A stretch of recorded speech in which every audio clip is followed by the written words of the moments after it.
Земля отцов, с чего, скажи, начать? С чего начать? Опять скрываю рану. Душа от боли устает кричать, но не могу молчать, я и не стану.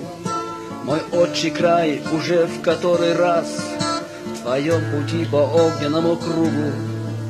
Ты был фатально, как и весь Кавказ, судьбою и оболган, и поруган.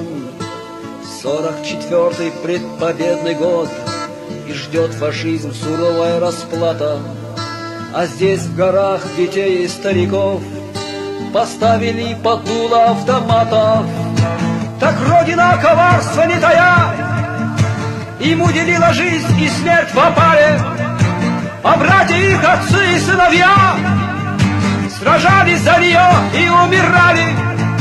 13 долгих лет мы шли во тьму по выжженным и вымершим дорогам, и выжили наперекор всему, и обрели себя по воле Бога. Нас убивали день за днем в веках, огнем и сталью голод.